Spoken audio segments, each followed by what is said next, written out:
I thought coming back to Korea would make me happy. After almost 40 years in America, I decided it was finally time to return home. I sold my house.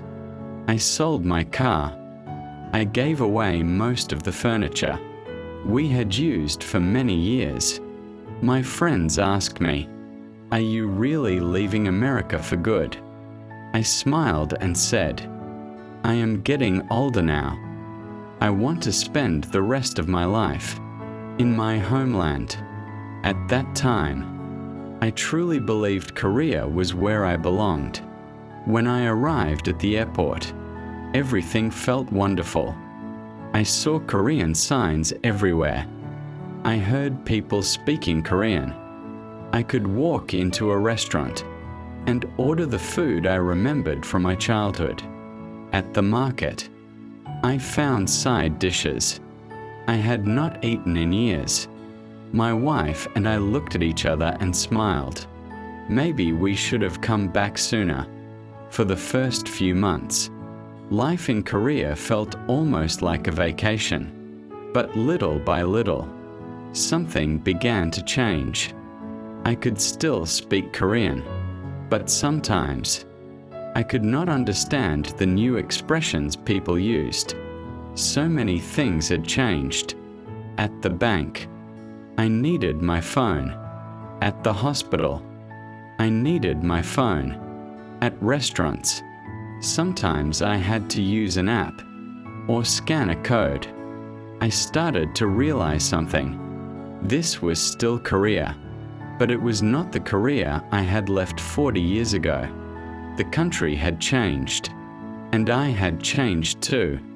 Then I started calling old friends. At first, everyone sounded happy to hear from me. "We should meet soon. Let us have a drink together. Let us talk about the old days." But meeting them was not as easy as I expected. Some had moved to other cities. Some were no longer healthy enough to travel. I had lost contact with others, and a few had already passed away. That was when I realized 40 years is a very long time. One evening, my wife and I were sitting at the dinner table. The apartment was unusually quiet. Back in America, our children often came to visit. Our grandchildren ran through the house. The house was noisy, sometimes too noisy. But now, I missed that noise. Our children were still living in America. Our grandchildren were growing up there. We could see them on video calls. We could hear their voices. We could watch them laugh. But when the call ended, the room became quiet again. One day, my son called me. "Dad, have you ever thought about coming back to America?" I did not know what to say. For almost 40 years in America, I had missed Korea. But now that I was living in Korea, I was missing America. More exactly, I was missing my children, my grandchildren, my friends, and the life I had built there. It felt strange. For most of my life, I believed Korea was the home I had lost. But after returning, I realized America had also become home. That was where I had worked. That was where I had raised my children. That was where my grandchildren were born. And that was where nearly 40 years of my life had passed. My wife and I talked about it for a long time.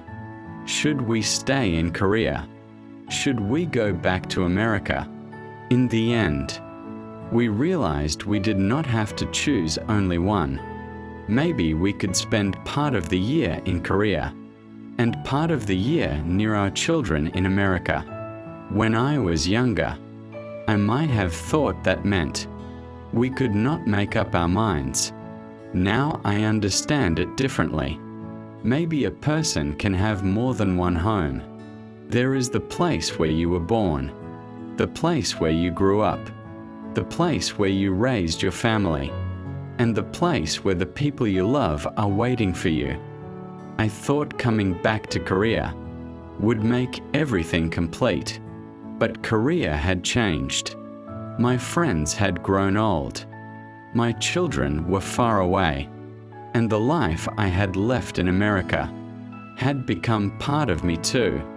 Only after coming back did I understand what I had really been missing.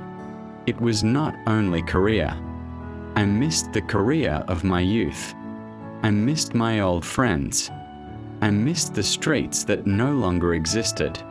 And perhaps I also missed the person I used to be.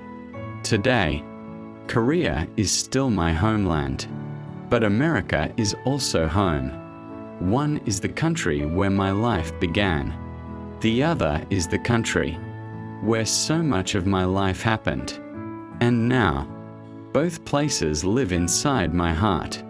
This story is not the exact experience of one specific person. It is a recreated story, inspired by feelings and experiences that many overseas Koreans may understand.